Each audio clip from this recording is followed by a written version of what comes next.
여러분 반갑습니다. 원파입니다. 오늘도 여러분들하고 우리가 가고 있는 그 파이코인 가도에 어떤 좋은 일들이 생길까 하는 방송을 여러분들에게 하고 있습니다. 아침 음악 방송을 듣는데 이 아나운서가 마크 트웨인 미국 소설가의 그 말을 인용해서 내가 기운을 북돋기 위해서는 남에게 기운을 북돋아 줄 필요가 있다 하는 이런 멘트를 하길래 제가 문득 오늘 아침에 이렇게 여러분들에게 파이코인과 관련돼서 그 홍보를 하면서 희망을 이제 드리려고 하는 것이 결국은 유튜브의 댓글로 내가 많은 이런 그 응원을 받으니까 제가 오히려 그 기운을 더 북돋움을 받는 뭐 그런 것도 의미가 있겠구나. 이렇게 서로 윈윈 하는 그런 그 방송이 됐으면 좋겠다 하는 생각을 하면서 오늘 방송을 시작하겠습니다. 오늘 아침에는 영국 암호화폐 사기 혐의로 고소당했던 그런 기관 관련되는 얘기를 하면서 야, 이렇게 영국 같은 그런 신사의 나라에서도 암호화폐 관련돼서 고소를 당하고 강제 폐쇄를 당하는 그런 모습을 보면서 야, 우리도 좀 조심해야 될 것 같다 싶어서 이 뉴스를 가져와봤습니다. 그 어메이 파이낸스 아카데미라고 하는 아마 투자 자문사인 것 같은데 여기에서는 아마 그 투자자들을 모을 때 100% 수익을 약속하고 투자자를 모은 혐의로 강제 폐쇄를 당했다 하는 이런 뉴스가 나와 있어서 요즘 그렇지 않아도 스캠 사이트에 관련되는 얘기들도 많고 한데 이런 그 사기 코인에 의해서 피해가 가는 일이 없도록 하기 위해서 이와 같은 말씀을 좀 드릴 필요가 있겠다 싶어서 앞으로 우리 파이코인과 관련돼서도 상당히 이런 스캠 코인들이 우리에게 많이 등장할 것 같고 지금도 그런 스캠 코인들이 등장하는데 이 스캠 코인 관련되는 그 사이트들이 상당히 지능적으로 하기 때문에 정말 조심하지 않으면 안 된다 하는 말씀도 드리면서 어떤 경우에는 우리 파이 월렛에 테스트 파일을 하기 위해서 월렛의 주소는 항상 공개가 되어 있기 때문에 그 월렛을 이용해서 파일을 이제 보내줍니다. 메인 월렛을 통해서 파일을 보내주면은 뭐 얼마 되지도 않는 파일을 보내주면서 거기에 이제 메모 기능이 있는데 그것도 상당히 좋은 의미로 메모 기능을 만들어 놨는데 여기에 이제 스캠 사이트를 언급을 한다든가 해서 그 스캠 사이트가 어떤 곳인지 들어가게 해서 상당히 이제 비밀 구조를 노출시키게 한다든가 뭐 이와 같은 스캠 사이트들이 이제 많이 등장하니까 우선 파이코인과 관련돼서는 어떤 외부에서 좀 무료 에어드랍을 준다든가 또는 뭐 채굴할 수 있는 더 기회를 준다든가 뭐 등등 하는 것들은 가능하지만은 절대 비밀 구조를 노출하는 일은 없도록 해야 된다는 말씀을 한번 다시 강조하기 위해서 이 말씀을 좀 드리고 그리고 코인 사기가 이 주변에 상당히 많이 일어납니다. 우리는 아직도 뭐 관련되는 관심을 안 가질 수 있는데 저는 지난 주말에 상당히 오랜 시간 동안 국내외에 일어나는 그 코인 사기와 관련되는 내용들을 좀 스터디하고 이런 것들도 평소에 좀 공부를 하고 있다가 우리 최소한 파이코인 구독자분들에게는 알려드리는 것도 좋겠다 싶어서 이제 말씀을 드리려고 하는데 제가 이제 별명을 원파이라고 붙여서 가끔은 원파이 코인 이렇게 이제 이름을 붙이기도 하는데 그 원파이 코인의 파이만 빼버리면 원코인이 되는데 이 원코인이 한 50억 달러의 사기를 벌였던 것이 이게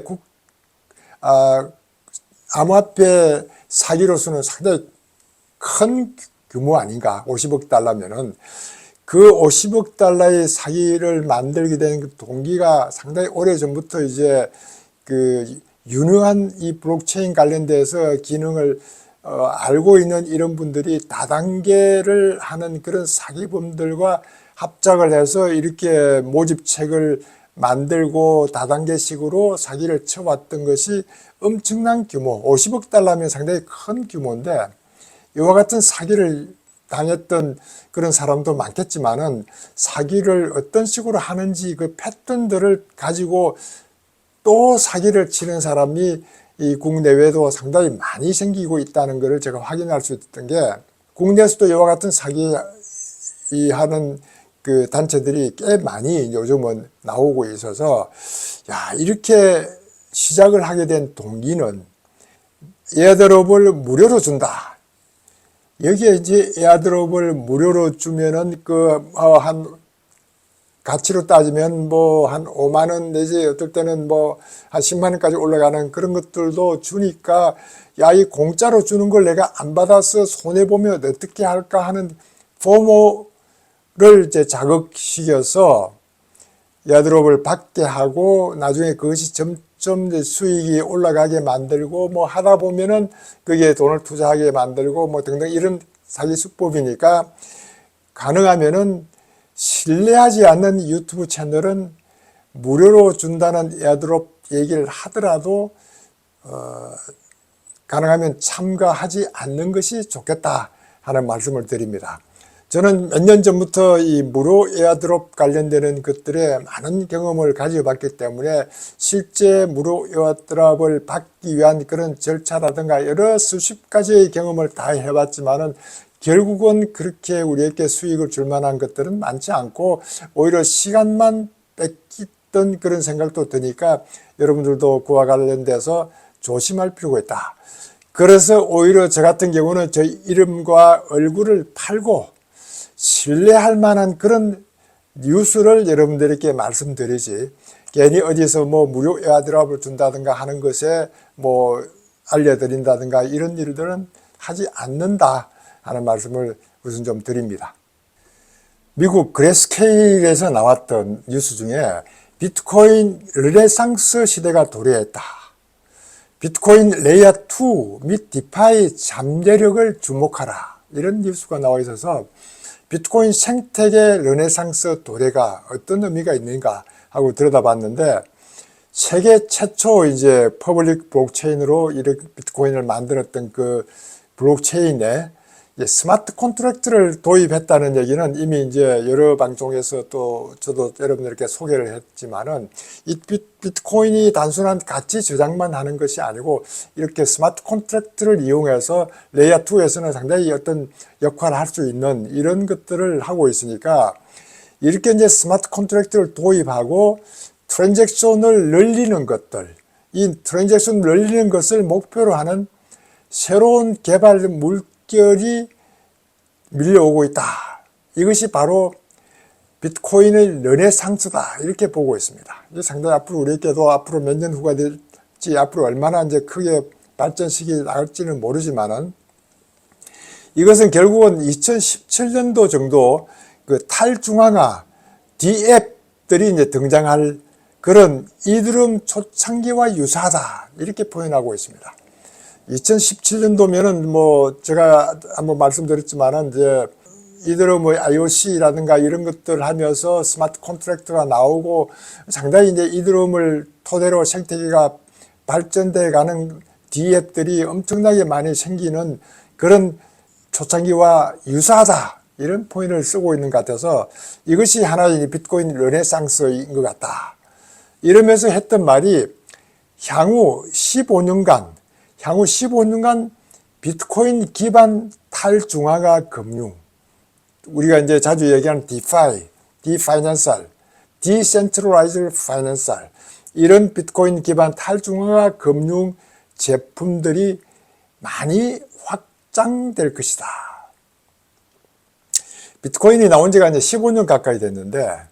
이 15년 가까이 되는 이런 와중에 스마트 컨트랙트라든가 이런 그 트랜잭션을 확장해 나가는 이런 것들의 물결이 르네상스로 이루어서 앞으로 15년 동안에는 엄청나게 많이 활성화될 것을 예측하는 이런 뉴스를 보면서,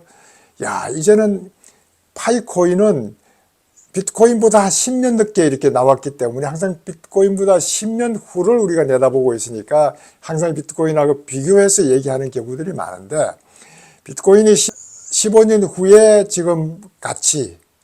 한 6만 달러가 있는 것이 앞으로 이와 같은 르네상스를 거치면 얼마가 올라갈 것인지를 우리가 염두에 두고 있는데,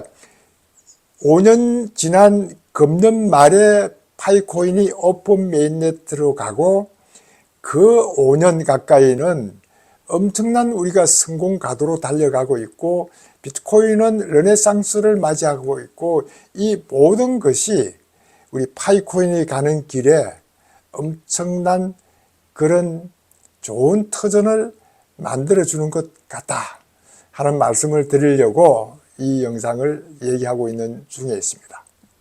지난주 뉴스 중에서 가장 흥미로운 뉴스 중에 하나가 비트코인 구매 사실을 공개한 미국 최초의 주가 있었습니다. 위스콘신 주인데, 여기에서 이제 그 State of Wisconsin Investment Board라고 그래서 SWIB 뭐 이렇게 표시하는 것 같은데, 위스콘신 주에서 투자위원회가 있는 거기에서 암호화폐 관련되는 그것을 소유하고 있다고 SEC에다가 이제 신고한 그 내용들이 이제 나와 있어서 뉴스화 됐었습니다. 이런 그 SWIB, 위스콘신 주의 투자위원회는 퇴직 제도와 기타 소규모 펀드 중에서 주정부 투자 기금을 이제 관리하고 있는데, 현재는 한 1,560달러 가까이를 이제 관리를 하고 있다고 하는데, 여기에서 이제 블랙록의 iShares Bitcoin Trust, IBIT를 약 한 1억 달러를 보유하고 있다는 것이 뉴스가 되어서 이게 큰 의미를 부여하고 있습니다. 미국 주 정부에서 이런 그 블랙록의 현물 ETF를 이제 소유하고 있다는 것이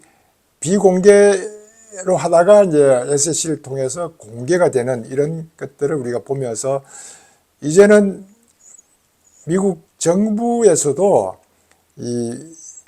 비트코인 현물 ETF를 공개적으로 구매를 하고 있구나 하는 이런 것들을 보면서, 미국 SEC의 13F 제출 문서가 주는 의미가 상당히 크구나. 여기에는 이제 1억 달러 이상인 투자 자산 관리자의 미국 주식 보유를 공개하도록 되어 있는 것에 준해서 이와 같은 것을 하는데, 이건 기관들이 한 기관에서 이렇게 한다는 걸 보면은 다른 기관들도 무리를 지어서 하고 있기 때문에 이거는 굉장히 좋은 징조다 하는 이런 긍정적인 그런 것들을 계속 뉴스에서 이제 나오고 있는 중에 있었습니다. 그런데 최근에 또 비트와이즈에 있는 CIO, 비트와이즈에서는 이제 현물 ETF도 발간도 하기도 하고 했던 그 비트와이즈의 CIO가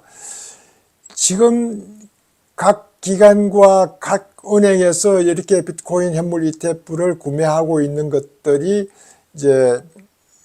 등장하는 것은 계약금에 불과하다. 이거는 뭐 초기 계약금 정도고,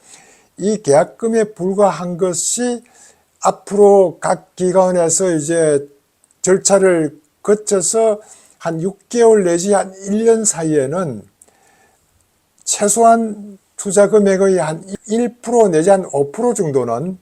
비트코인 현물 ETF에 투자를 할 것이다 라고 하는 이런 포인트를 썼습니다. 1 내지 한 5%라고 하면 엄청난 큰 규모가 되겠습니다. 여기 아까 그 SWIB, 그 위스콘신 주정부 투자위원회에서도 현재 1,560억 달러를 이제 관리하고 있는데, 그게 비트코인 현물 ETF는 1억 달러 정도니까 뭐 앞으로 얼마나 많은 이제 비트코인 현물 ETF를 구매를 할지, 그리고 뭐 대형 은행 그 BNY 멜론 은행이라든가 BNP 파리바라는 은행, 이런 그 스위스 최고은행의 UBS까지 포함해서 여러 은행들이 여기에 이제 참여를 하고 있고, 또 그 563개 전문 투자사가 참여하고 있는 것이 15월 이후에는 아마 내일쯤 알려지면은 한 700개 이상이 전문 투자사가 비트코인 현물 ETF에 공개를 하게 될 것 같은 그런 분위기를 알려주면서 제가 여기서 이제 여러분들께 말씀드리려고 하는 것은 우리 파이코인이 앞으로 금년 말에 오픈넷 간다고 하는데 이와 같은 이제 비트코인의 그 투자 상황이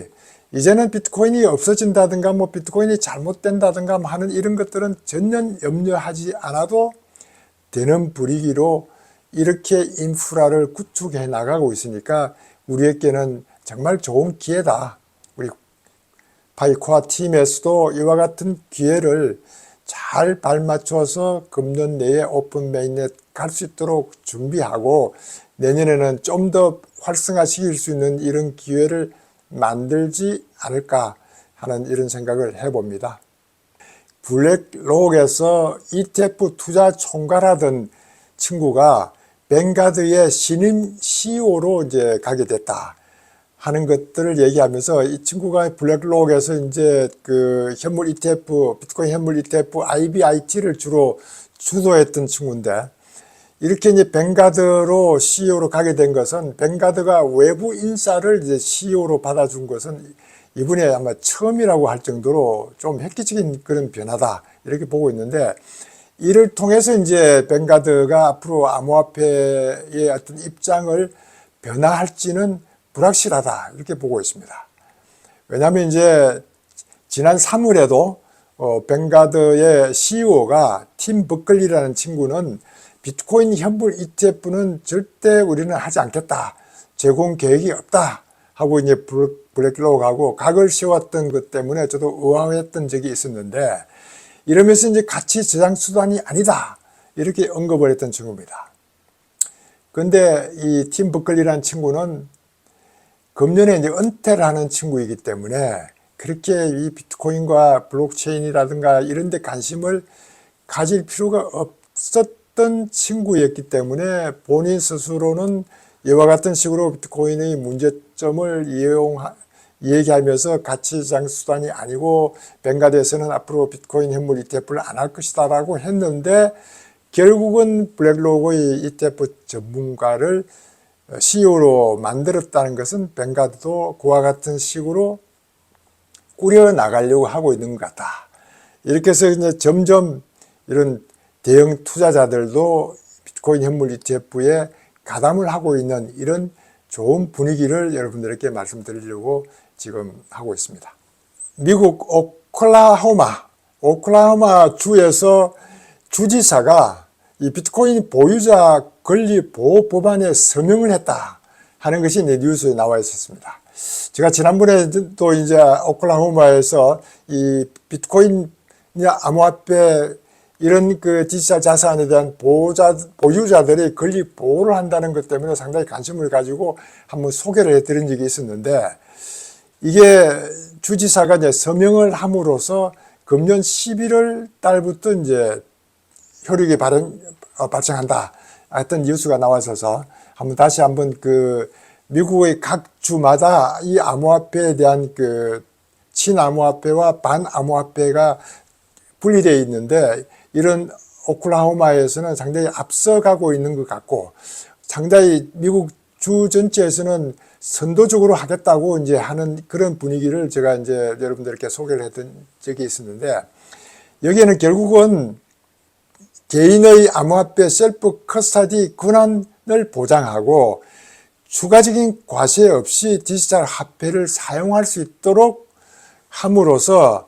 개인이나 기업이나 비트코인 채굴 권리를 보호해 준다는 식의 어떤 그런 입장을 취해서 상당히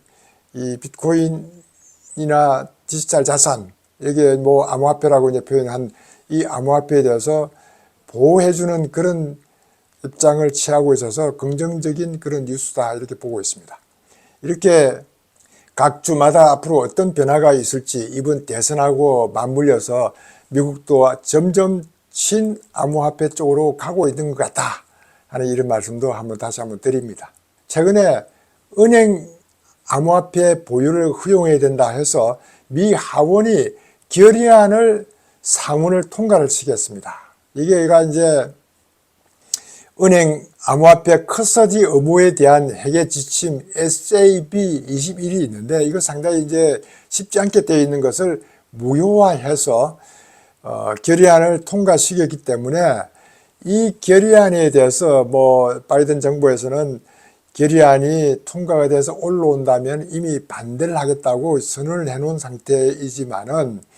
이러니까 이것은 이제 공화당뿐만 아니고 민주당에서도 찬성을 하면서 공동으로 만들었던 결의안인데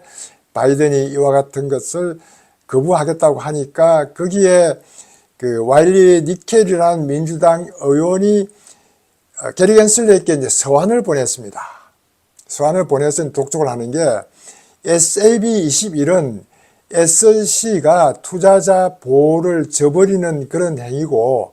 암호화폐에 대한 적대감은 바이든 정부 이익에도 부합하지 못한다. 이렇게 암호화폐 투자자를 보호한다는 핑계로 이렇게 암호화폐에 적대하는 것은 바이든 정부의 이익에도 부합되지 않는 이런 짓을 왜 SEC는 하느냐 하고 이제 게리 겐슬리에게 서한을 보내서 SEC 스스로가 이게 그 SAB 21을 취하할 수 있도록 하는 그런 서한을 보내고 그래서 이 암호화폐, 은행도 암호화폐를 보유할 수 있는 이런 분위기로 가고 있다 하는 이런 말씀을 드리기 위해서 이제 이 뉴스를 제가 상세하게는 못 전해드리더라도 미국도 은행이 암호화폐 커스터디를 할 수 있도록 이렇게 긍정적인 시그널이 나오고 있다 하는 이런 말씀도 좀 드립니다. 저는 본래 그 암호화폐에 관련되는 것보다도 블록체인을 하면서 암호화폐를 알아가는 그런 과정 중에 XRP, 리플을 가장 먼저 관심을 가지고 이 XRP의 리플이 이 해외 송금이라든가 거래에 관련되는 모든 이런 인프라를 통해서 경험해 보니까 이와 같은 것을 왜 은행들이 활용을 하지 않느냐고 답답하게 생각하면서 지나온 지가 굉장히 오래됐습니다. 물론 SEC에 소송이 걸린 이후부터는 뭐 여러 가지 어려움을 겪고 있지만 그래도 벌금 문제 때문에 지금 걸리기 전까지만 해도 상당히 꿋꿋하게 SEC하고 싸워오는 그런 과정을 지켜보면서 정말 리플 그 브래드 갈리그 하우스도 대단한 인물이구나라는 생각을 해왔습니다. 이것도 이제 음모론적으로 얘기하면 SEC하고 이제 리플하고 짜고 치는 것 아니냐 뭐 이와 같은 얘기도 하고 있는데 어쨌든 지금 걸려 있는 것은 SEC에서는 20억 달러의 벌금을 요구하고 있고 리플에서는 1,000만 달러밖에는 못 주겠다 하는 것이 곧 이제 그 토레스 판사에 의해서 이제 판결이 날 텐데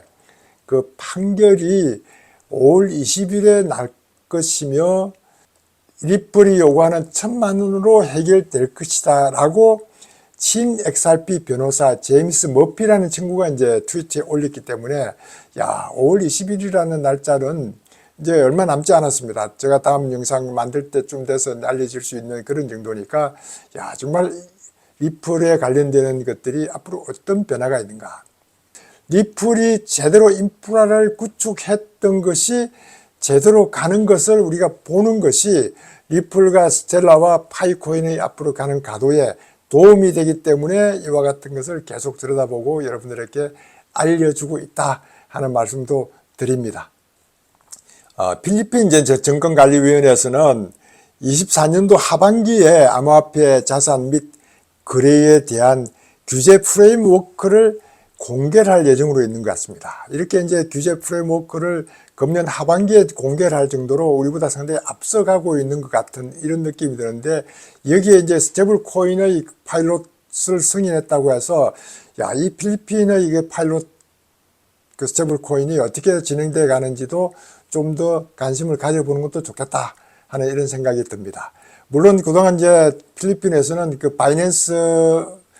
좀 차단시킨다든가 등등 여러 가지 부정적인 것들이 좀 많았는데 이와 같은 식으로 스테이블 코인을 가지고 여러 가지 국내 및 국경 간 결제라든가 그 다른 가상자산과의 거래, 디파이 어플리케이션의 담보 및 유동성 제공 등에 대한 파일럿을 위한 스테이블 코인을 만들고 있는 것도 상당히 흥미거리고, 이렇게 각국은 암호화폐 쪽으로 변화돼 가는 그런 모습들을 볼 수 있다 하는 이런 말씀을 드립니다. 오늘도 여러분들께 도움되는 그런 이 파이코인의 희망 가구에 대해서 말씀드렸습니다. 영상 시청 감사드립니다. 감사합니다.